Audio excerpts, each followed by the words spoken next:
Welcome to the eCommerce Badassery Podcast, the place for scrappy female entrepreneurs who want to learn actionable steps and strategies to grow the traffic, sales, and profit in your e-commerce business. I'm your host, Jessica Totillo-Coster, a 20-year retail veteran who spent 3 years as the only employee of a 7-figure online store. That shit was crazy.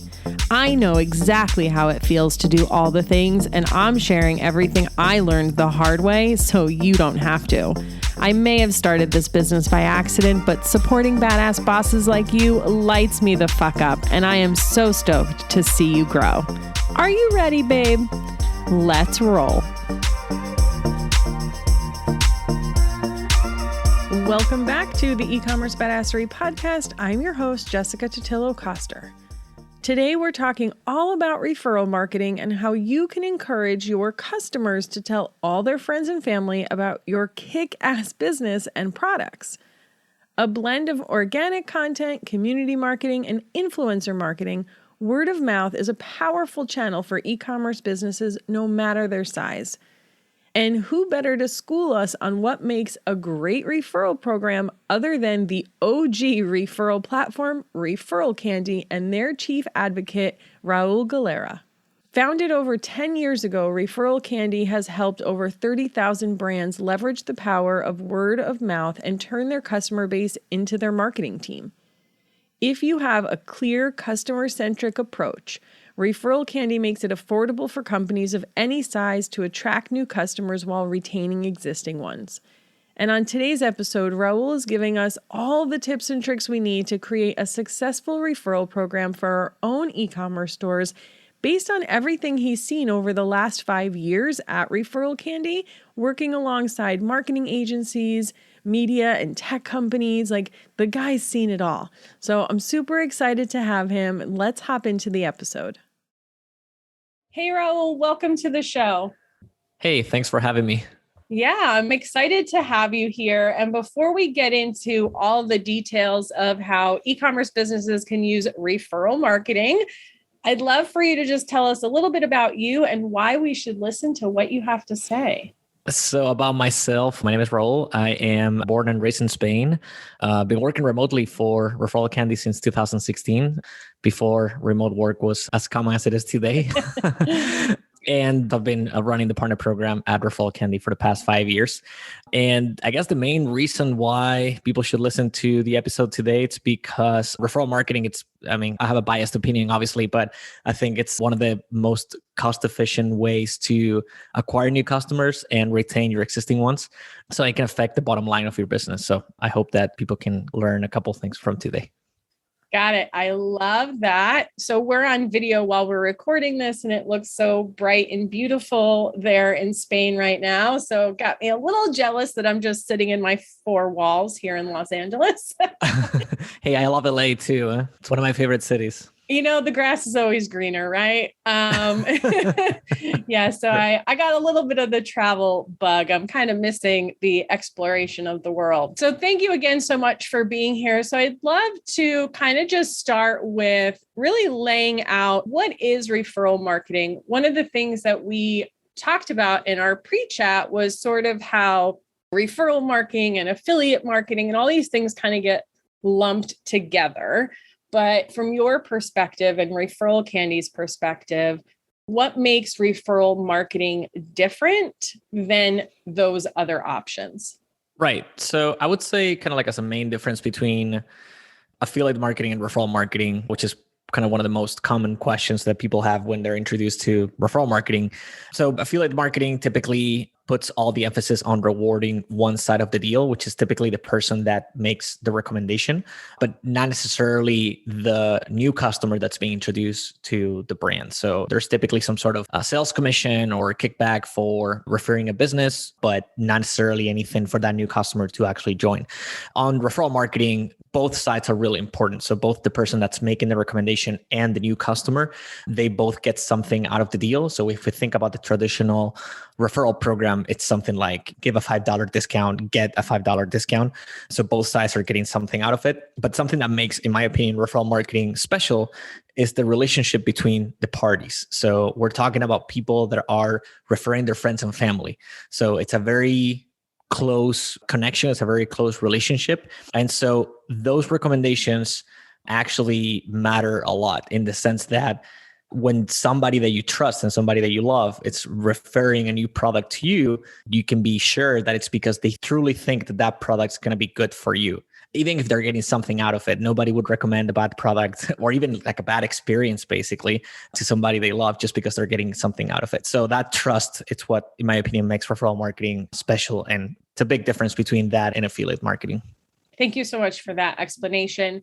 And yeah, the trust is what makes this whole engine work. It's really just a digital form of word of mouth marketing, or a way for us to actually quantify how word of mouth is contributing to our business, which is really important. And I think there's a big misconception that like word of mouth marketing is dead. And it's definitely not by any means. Yeah, I'm a service provider, but the majority of my business comes from referral and people just talking about me. And when you get that trusted recommendation, that like does half of the work for you. By the time someone comes to me through a referral, they're kind of already convinced that they want to work with me and I don't have to sell them on anything. And so the same thing can happen for product. And I think too, some of us are doing this without even realizing that that's what we're doing. So you might as well just put a little emphasis behind it so that it can have an even bigger impact on your bottom line ultimately. So talk to me a little bit about, when should a business consider implementing a referral marketing program? Who is this good for? And what can they kind of expect to get started? Yeah, that's $1 million question. I always like to tell merchants this, and it's the fact that I'm going to sound biased again about this, but there's not a bad time to start a referral program, but the timing, it's going to affect how quickly it's going to show results. So if you are a startup, it's going to take a little longer for you to start seeing results from your referral program than if you're an established brand that's getting thousands of orders per month. So that company, the company with thousands of orders, it's going to see results probably within the first few weeks or months. Well, if you're a startup with like 100 orders a month or less than that, it's going to take much longer. And the main reason for that, it's because we work with your existing audience. So what the ReferralCandy does is that it automatically invites customers to join the referral program. So we need to have an initial pool of customers to play with to be able to invite them to join the program, then incentivize them to refer their friends. And then those friends, once they become customers, they're also going to get invited to join the program. But we need to have an initial kind of like, a critical mass of users in order to be able to see results right away. So again, not necessarily a bad time, but you need to be aware that it can be a long-term strategy. And then in terms of when to be ready to launch the program, and this is probably an advice for startups and smaller brands that are still kind of getting things rolling, you need to make sure that you have certain things in place in order to launch a successful referral program. You need to have a good product. You need to have a good purchase experience. You need to have a good support team. So basically, your customers need to be happy that they're buying from you, because when they're happy that they bought something from you, they're going to refer you to their friends and family organically. So they're going to talk about it because we talk about things we buy online. So it's part of the daily conversations. And a lot of brands that work with us, they've mentioned to us the fact that they launched a referral program because they saw on customer support chats that people had been referred by their friends. But if you don't have a referral program in place, it's really hard for you to track who's coming from referrals and who refer who. And, that whole thing is going to a little bit complicated. So again, if you have happy customers, in a nutshell, if you have happy customers, you're probably in a good position to start a referral program. And if you're getting those kind of like early signs that people are actually going out and refer their friends, then that's definitely the sign that you're kind of waiting for to launch the program. Just keep in mind that it might take a little longer than if you're an established brand. I mean, that makes perfect sense, right? Is you need to have a validated product and confirm that people want what you have to sell. And, I talk about this a lot, just kind of in all marketing aspects of your business, is that you need to have the infrastructure to support whatever it is that you're doing to increase your business. Like I would never tell anyone to just go start running ads if you don't have the systems to get the product out the door, because then you're just going to end up with a bunch of unhappy customers. So it stands to reason that the same would be true for a referral program as well. Are there kind of any, like, I think you may have mentioned it and I may have missed it. Like, what is the benchmark? Is it a certain number of orders per month or a certain number of customers or something like that, that they can just say, hey, I know when I get to this goal, then I can start thinking about this? Kind of like the bare minimum, I would say, in order to be able to have some sort of results in the maybe not short term, but a few months down the line, it's to have 100 orders per month. That would be kind of like the minimum in order to be able to see some sort of results. If you pass the 1,000 orders a month, you're definitely in a good place to start, and you should be able to start getting positive ROI fairly soon. Okay. Hear that, everyone? Write that down. 100 orders per month, which I think, a lot of you listening are probably already at that mark. So this can be a really great option for you. All right. So now we've decided, I want to do referral marketing. I have the orders and customers that I need to actually make this successful and get an ROI. Are there any best practices we should have in terms of setting this up? What does it look like? What is the reward? How do we promote it? All that good stuff. Right. So it really depends from brand to brand, but there are some things that kind of like rule of thumb that we share with merchants just so they can get started. Again, as the referral program evolves, they're probably going to want to try different things, kind of like optimize the copy and all that. But a good place to start in terms of rewards, there's always something that I mentioned to merchants. It's that they adjust their rewards to their customers' purchasing behavior. So if you're selling a product that your customers can buy on a regular basis or every couple of months or something like that, if your customers are likely to come back, offer discounts as an incentive for them to go out and refer their friends. If you're on a subscription model, even better, because that way the discounts get automatically applied to the subscription and it's a no-brainer basically. On the other hand, if you're selling a product that your customers are not going to buy anytime soon, maybe offer cash or offer a gift card or offer some sort of free product, some free gift, just so your customers are not stuck with a discount that they're not going to use anytime soon.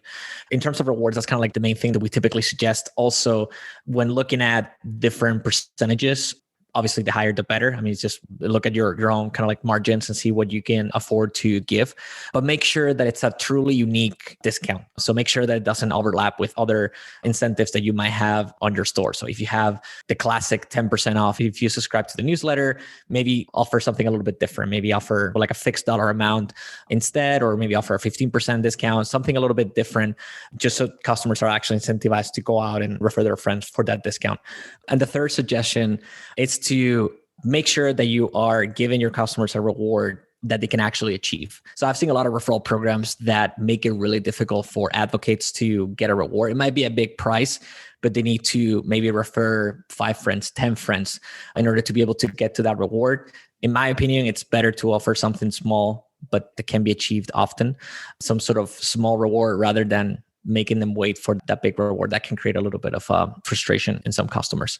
And then in terms of promotion, there's several things that you can do. I mean, what we use to promote the referral program is your existing customer base. So whenever you have a new customer buying something from you, make sure that they're hearing about the referral program. So there are 2 different theories here. You can either reach out to them right after they make the purchase while you still have their attention and let them know about the program, or you can email them several days later after they've received the product, so they have kind of like a more formed opinion about your product and they can probably make like a better sale of your product in a way. So there's like kind of like 2 different theories. I've seen both of them work, so I don't really know. I wouldn't recommend one over the other. Maybe a good setup, in my opinion, is to have maybe like a post-purchase pop-up about the referral program. After they hit the thank you page, you hit them with that pop-up and you tell them about the referral program, and then an email, let's say 10 days later after they've received the product, so that you can get kind of like both sides of the customer journey. But at the end of the day, once you've set up the referral program, it's all about promotion. So if you can share on social media every once in a while, if you can include it in your newsletter, if you can include a call to action on your website as well for people that might be website visitors that might not turn into customers, but they might turn into advocates. If I get on a website because I click on an Instagram ad and I get on a store, but they don't have any products that I'm particularly interested in, but I have friends that might be interested in those products and you have a referral program available, I might sign up, get a referral link, and then get my friends to buy from you. So those are all different strategies that brands kind of put in practice. And again, it's all really up to them. Some brands decide to have the referral program private just for customers. Others decide to have it open. once again, I've seen both of them work. So it's really a matter of your own marketing decision. Yeah, I love all of that. I just want to kind of touch on some of the things that you said to make sure that the audience can really see how this may fit into their own business. So in terms of the promotion, this part's going to be really quick. You need to talk about all your things all of the time, constantly, right? Because no one is paying super close attention to you. I tell my audience that all of the time. Like, you can't say it too much. So do make sure that people know that this exists and they need the reminder. In terms of when you're going to tell them, I think it's really important to think about your particular customer journey and how much experience do they have to have with your product before they're going to recommend it, right? So generally, the lower ticket something is, the more consumable something is, the faster someone's going to use it after they make that purchase. So the faster they're likely to start recommending it. So that's just one thing to keep in mind when you're trying to figure out the right time to do it in your business. And then I would also say, same thing, like I wanted to touch on what you said in terms of, when you're deciding what that reward is, it is really important to think about the customer's buying habits. And I always use the example of mattresses because we know we're only buying one of those every few years. Like if you're saying, hey, refer a friend and I'll give you a discount on your next mattress, but I just bought a mattress, I'm probably not going to refer any friends. So having that cash back is probably the better option. If I'm selling jewelry or I'm a clothing boutique and I've got people shopping with me every month, then yeah, that discount is going to be a great incentive because I know that I'm going to come back and shop with you again. And then I like where you're talking about making it easy for them to achieve the reward that you're offering them. Because, if you even think about it in your own personal life, this is like a really weird example. They talk about like when you're paying down debt, is sometimes they'll tell you to pay the smallest debt first. So even if it has the lowest interest rate, you still want to pay that smallest dollar amount because it gives you that win. Like, yes, I did it. I paid this off. I zeroed this out. And so you want to create that same snowball effect for your customers in terms of your referral program. So I love all of that you said. When it comes to kind of deciding what are you giving them? How do you kind of decide how much to give away? And I'm sure that this is all specific to the business, but are there any kind of benchmarks for this or what the typical expectation would be? I would say if there's a benchmark, maybe not a benchmark, but kind of like the average that I've seen most referral programs use is 20%. If there's one number in mind that you can use just to kind of like figure it out where your rewards are going to go, 20%, it's really a good place to start. Once again, just make sure that it doesn't clash with other promotions that you might have on your website. I don't know if I've mentioned this before, but we had a merchant that they were running a week sale. I think the referral program was offering like 15%, but then on the weekends, they were offering 20% store-wide.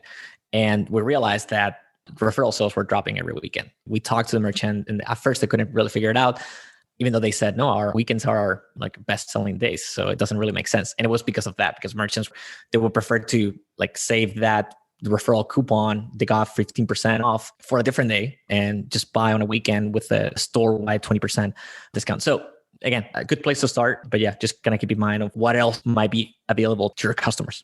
Right. Yeah, that's a great example. And same thing, like you mentioned earlier, if you're giving a discount when people sign up for email, like from the customer, the referred customer perspective, if I have a friend that said, hey, here is 10% off your purchase at this store. I really love them. Go check them out. And then I hit your website and I can get 20% off if I give you my email. I'm probably going to go for the 20% off. So I do like paying attention to being really intentional about what you're giving away.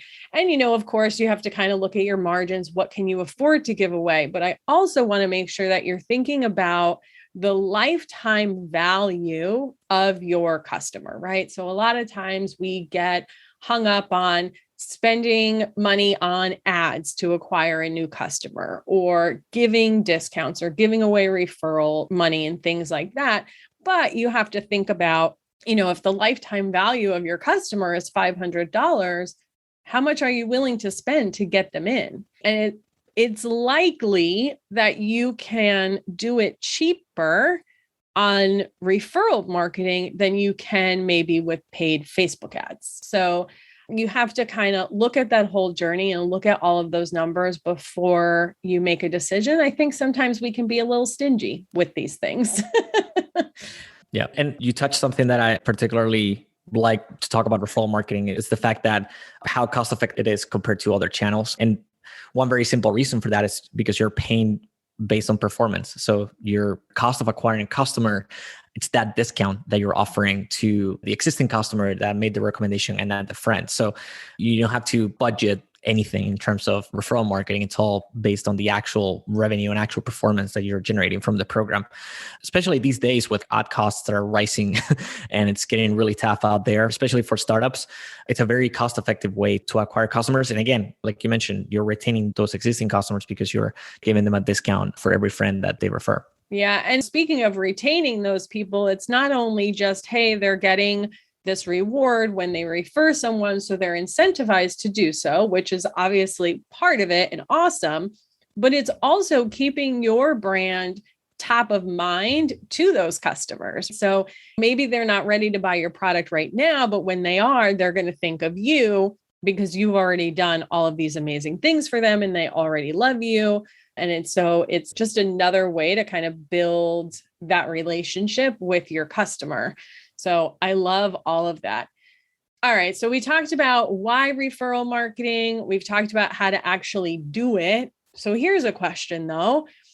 How much contribution to their overall business or increase can someone expect? So like with email marketing, generally you see anywhere from 20 to 30% of revenue coming from email.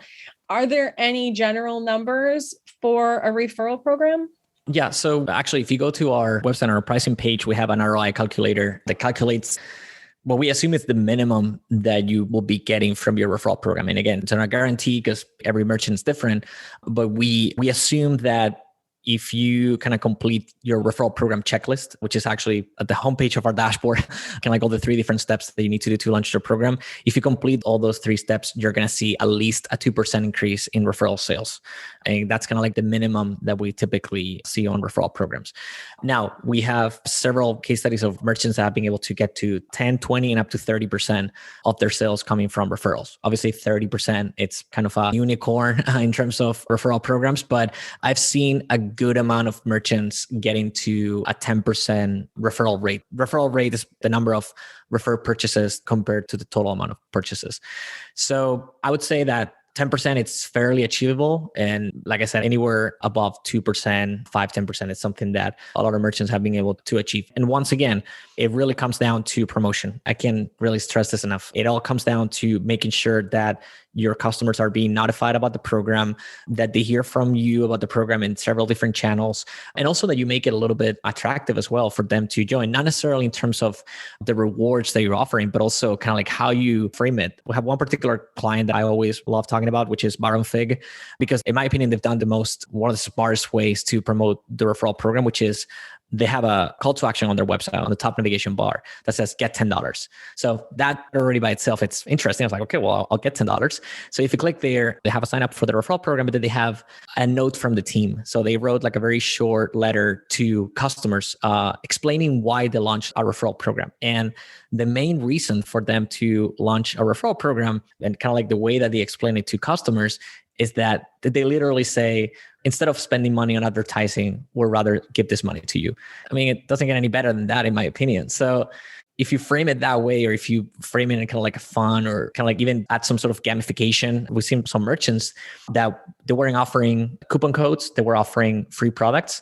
And because they have a very limited catalog of products, every time you refer, I think it's like a couple of friends, it's not with every friend. I think it's like you have to refer a couple of friends, you get a free product. But every time that you refer 2 friends, you get a different product. So at some point, you can end up getting the whole collection.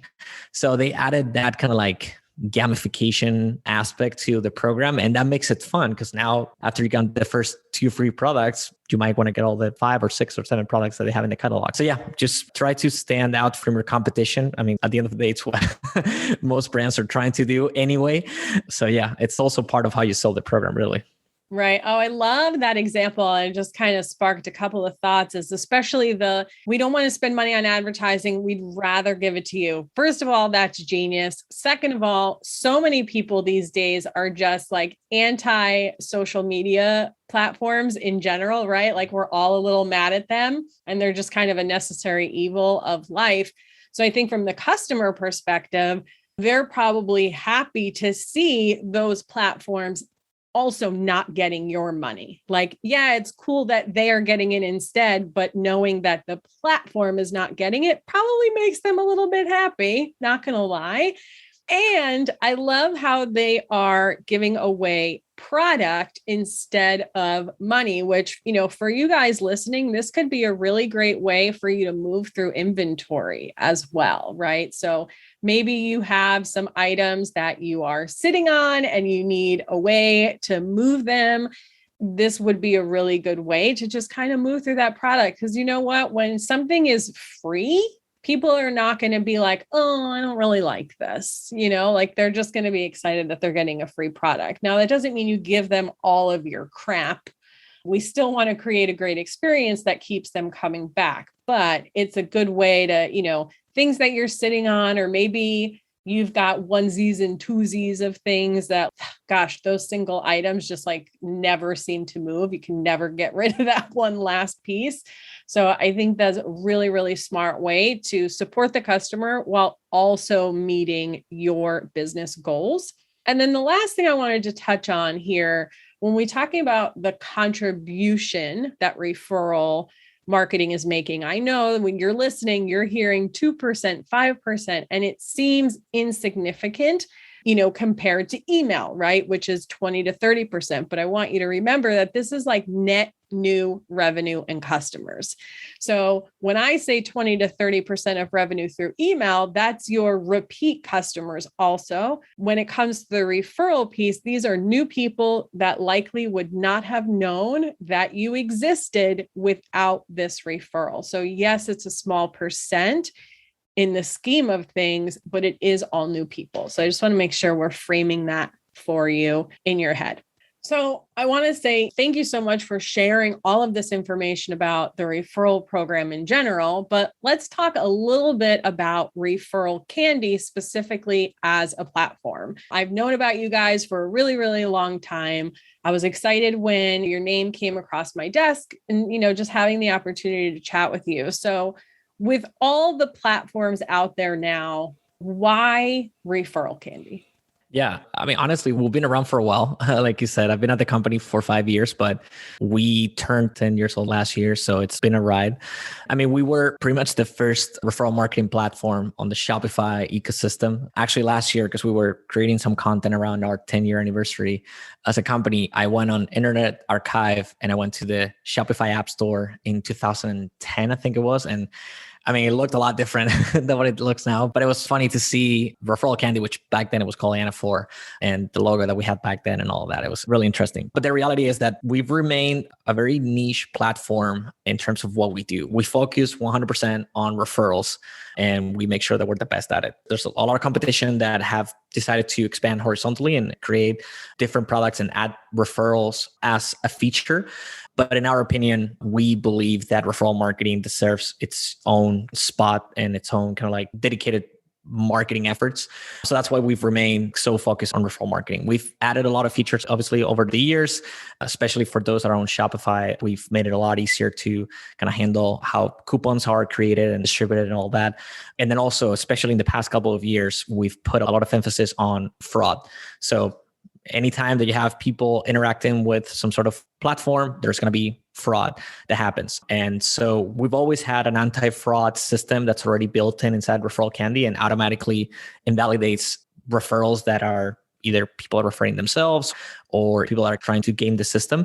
On top of that, we've added a fraud center, which highlights suspicious activity that might be actual legit referral activity, but we still want the merchant to make the last call. So basically we highlight activity that has passed through all filters, but we still think that it might be suspicious. One very easy example is if we have a customer that all of a sudden they're making hundreds of referrals per week or per month or even per day, we've seen in some cases. That raises an eyebrow and it leads us to believe that they might have shared the coupon code on one of these like coupon sharing sites. So we're able to identify the coupons. We're able to tell the merchants, hey, you should look into this. This is where the coupon is, take any actions that you may want. You can invalidate the advocate just to make sure that they don't get any rewards for that and all that kind of stuff. So we just added kind of like an additional level of security for merchants.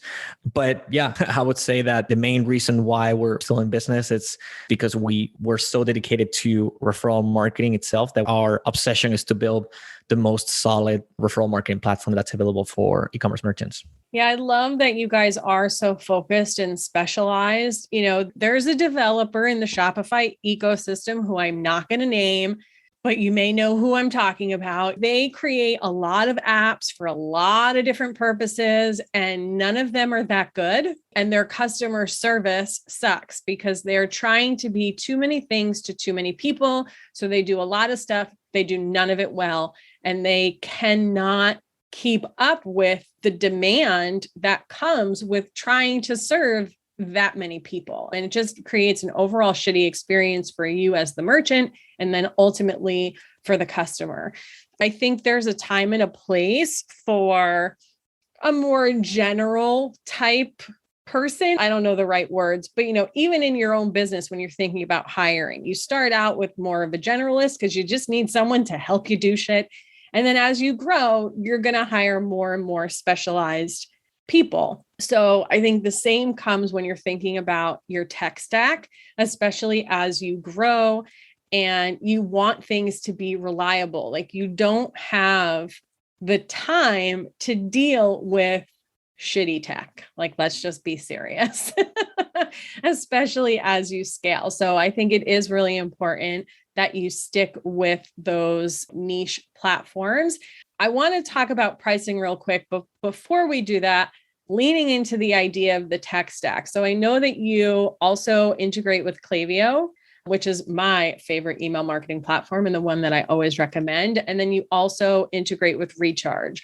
So what does that integration with Klaviyo look like? Yeah. So in a nutshell, what we do is that we allow merchants to basically take most of the email promotion into Klaviyo instead of kind of like the built-in emails that we have inside of ReferralCandy. So if you want to use ReferralCandy by default, you can do that. We have a set of automated email templates that you can modify, obviously, but you can set like a cadence for post-purchase emails and then reminders. And that's it. You activate it and it's running on autopilot. But obviously, Klaviyo offers a much richer email environment that what we can provide. So that's why we built this integration with them. I think it was like 2 years ago now. And it's a power user feature in the sense that people that can really take advantage of this integration are those that are well versed with Klaviyo. But you can do some really cool things. I mean, you can basically insert a referral program variables into your different Klaviyo flows. So whether it's post-purchase or if it's on your newsletter, or even if you have like an email about like new arrivals, you can still add kind of like the referral link into the email. So when the customer opens the email, they'll be able to see the referral link directly kind of like sitting in the email, so they can just copy it from there and share it. So yeah, it's just a way of giving merchants the opportunity to kind of like power up a little bit on their referral marketing email promotion. And like I said, it's more like a power user feature, but yeah, you can do some really interesting thing with that. Yeah, that's awesome. So essentially, it just takes the customer's referral link, adds it as a profile property inside of Klaviyo, which then you can dynamically insert into any email. So for those Klaviyo users listening, if you're not already familiar with this, it would work the same way as when you insert a person's first name, right? It just sits on their profile. You have the little placeholder text that you put in there, and then it will populate for each individual user. And I love this because then you can just have that at the bottom of every single one of your emails to remind people that it's there. And what's really cool, just as a little advanced trick in Klaviyo, is you can also use dynamic content to show them a different text block, for instance, whether they are a referral partner or not. So if they have the referral link, you show them the referral link. And if not, you show a block that says, hey, join our referral program. Not to get over your head. If you have questions about that, come over to the e-commerce badassery Facebook group and I'll help you out. Let's real quick. I just want to talk about pricing because I know everyone's thinking about it. Just how is it structured? And then we'll put a link in the show notes where people can go learn more about it. Yep. So our pricing, it's mostly based on performance. So we make money when the merchant makes money. So our pricing has two components: a fixed monthly fee of $49 a month and a commission on referral sales. These are monthly referral sales. And like I mentioned earlier, it's only based on the revenue that you've generated in that particular month from your referral program, not total revenue. And the way we structure the referral fee, it actually decreases as your referral sales grow. So we charge 5% on the first $1,000, then 3.5% on the next 10K, then it's 1.5% on the next $100,000. And then everything above that, it's 0.25%. So for a lot of users, I mean, I could throw some numbers, but if you're generating, let's say, $4,000 in referral sales in one particular month, you would roughly pay about $200 to ReferralCandy to acquire those 4,000. That's kind of an estimation. But we do have an ROI calculator on our pricing page where you can enter your monthly sales. And then we can calculate that 2% of kind of like minimum increase in sales that you would expect. And then next to that, you'll be able to see how much you'll be paying to ReferralCandy to acquire that additional revenue. Got it. Okay, awesome. And guys, there will be a link in the show notes to ReferralCandy's website. So you can go plug in all of these numbers and figure out what makes sense for you. Okay, here's a question for you. It's August 2021 when we are recording this. My gosh, can you believe how long, not to talk about COVID, but can you believe how long we've been dealing with this crap, right? So I would love to know, is there any shift that you've seen since the world entered this pandemic? And at the same time, just any changes you've seen in general as even non-COVID related things, just, customer behavior and all that stuff changes. Anything new, recent trends, or what's coming for referral marketing? Something that we've definitely seen, especially since COVID started, and all these ups and downs that we've had in terms of ad spend and a lot of competition coming into e-commerce. If brands before they had to worry about $100 brands, now they have to worry about $1,000 brands. Like there's just so much competition in the space. I think brands have realized how important customer retention is. It might have been new to some companies. I mean, I feel like a lot of brands used to have this kind of like growth at all costs mentality in terms of acquiring new users. And maybe they were putting customer retention a little bit on a kind of like a secondary phase. But yes, we've definitely seen an increase in brands looking for ways to retain customers. And thankfully, referral marketing is something that can help with that. Because like you mentioned earlier, it helps brands stay top of mind on customers. Even after they've left, even after they make the purchase, it's an easy way for you to kind of like occupy a little bit of their mental space and make them remember you, especially when they're talking to their friends and family about a product they've acquired from your brand. So yeah, definitely customer retention, which at the end of the day, it's something that helps the bottom line of your business. I mean, it has a direct impact on your financial, which is what it's going to determine whether you stay alive or not as a company. And at the same time, depending or basing your company's growth and even your own kind of company's future on a platform, it's real scary. So if your main source of new customers is purely based on Facebook, Instagram ads, any change there, it's really going to affect the way that you run your own business. So that's pretty scary. And so, yeah, we've seen a lot of brands trying to figure out creative ways to keep those customers around for longer. And yeah, so referral marketing is definitely something that a lot of them have looked into. Yeah. Such a good point in terms of the retention piece. And, it's so funny, like me coming from the email space, and my main report card, right, was how many return customers I was getting. So retention was my job. And I used to manage the loyalty program and all of that stuff as well. So it was surprising to me when I came into the space as a consultant and working with all these brands and finding that retention was not at the top of their list, right? And there was so much education that I had to do around it to let people know that what I was offering was really important for their business and their bottom line. So I think there's not enough people in this space talking about it because so many people don't know or realize how important it is. And it's so much easier to keep an existing customer than it is to get a new one. They spend, the statistic is like 33% more than a new customer does. And what's really cool about the referral marketing is you're hitting both the acquisition and the retention.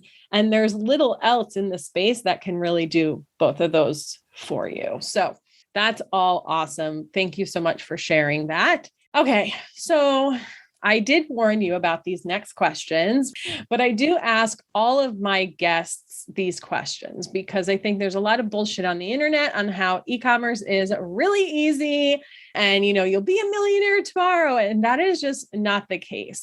It's a little bit different because you're obviously speaking for a platform, but maybe you have some ReferralCandy clients or maybe some strategies that your, ReferralCandy thought would be really great for customers to implement that didn't quite work out. So are there any kind of strategy failures that you can share in the referral marketing space? That's a really good question. By the way, to what you mentioned about kind of like all these, I'm assuming we're talking about e-commerce gurus that tell you that you're going to be rich. There's something positive, I think, that's happened. I don't know, maybe I'm a different target now on social media ads, but I remember getting a lot more ads about e-commerce gurus back in 2016, 17, especially the drop shipping. I used to see a lot of drop shipping ads when I first started learning about e-commerce in 2016 than I do now. So maybe the world is a better place in that sense. I don't know. Or maybe just my world, maybe the kind of content I'm getting on social media, who knows? So in terms of failures, in terms of referral marketing, I would say that one of the main mistakes that I see when brands are launching a referral program is just not being ready. So if you don't have a good product or if your customers are not happy, a referral program cannot fix that. Especially with startup companies, we see them join ReferralCandy and launching a referral program and then just not working because that aspect of the customer advocacy wasn't there. But I wouldn't say that's a mistake just based on referral marketing. I think that's, as a company, it's something that you need to look into. So referral marketing is just an extension of what your company's already doing.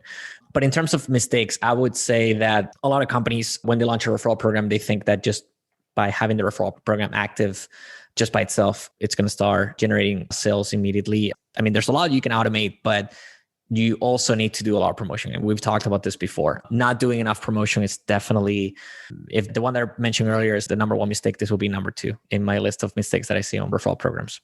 Yeah, I love what you mentioned there. And I talk about this in terms of ads as well. Like paid ads are not a Band-Aid for your business. They are going to amplify what is already happening, good or bad. And so the same can be said about referral marketing. So that is really, really important to take into consideration on whether or not you are ready to do this. Are there any specific strategies that you've seen clients take or things that, you've tried that just like were so successful and just like blew your mind on how well it did? Yeah, I remember two in particular. So we had actually a company using ReferralCandy a while ago.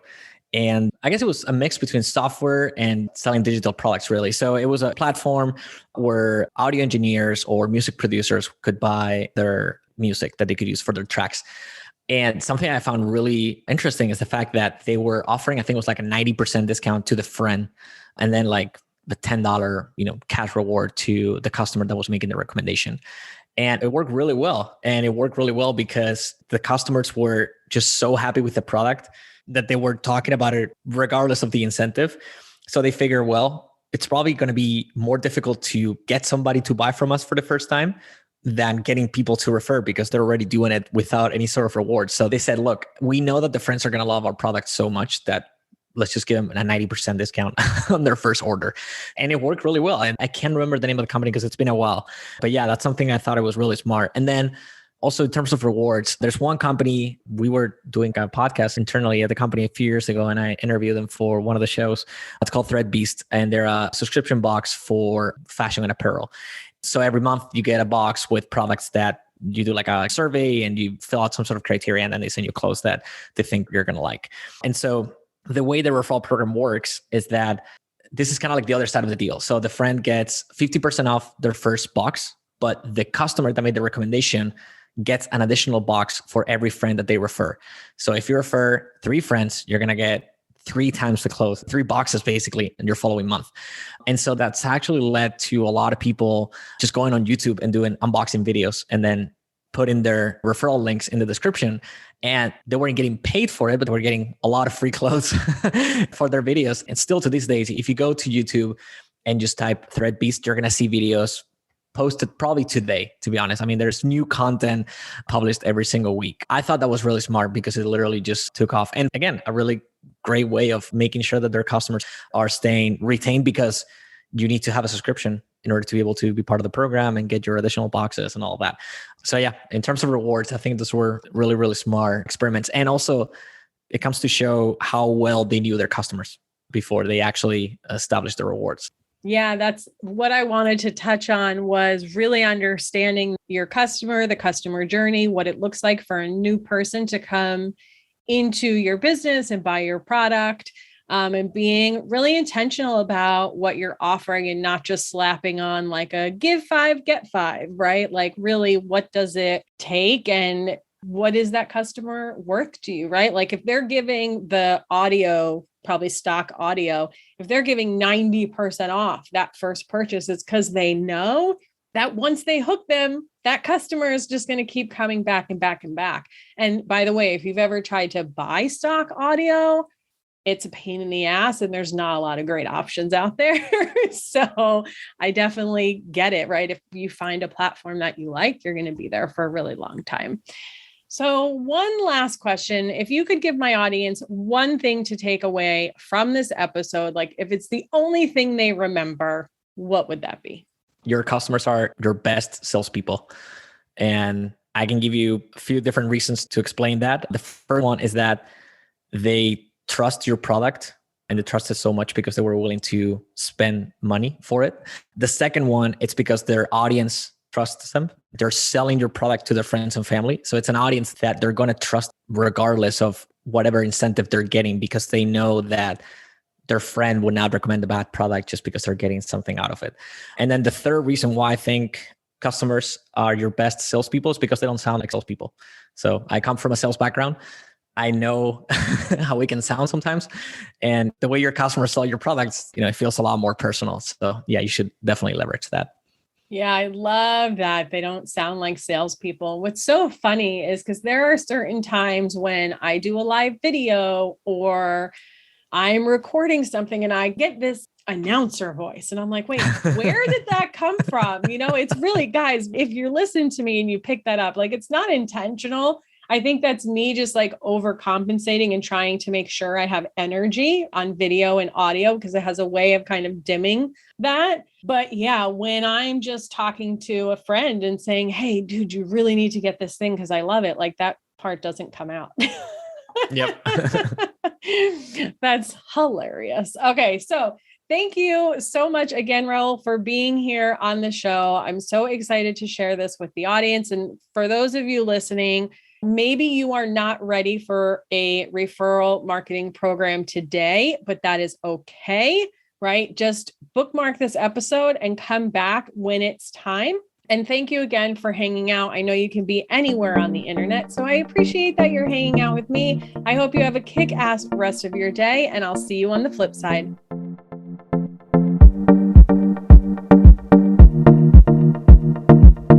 Thank you so much for listening to today's episode. If you like what you heard, I'd be so grateful if you'd leave a review on Apple Podcasts, and don't forget to subscribe so you never miss an episode. And if you're looking to surround yourself with more product entrepreneurs who totally get your life right now, get your booty on over to the eCommerce Badassery Facebook group. Can't wait to see you there. Until next time, e-commerce friends, stay badass.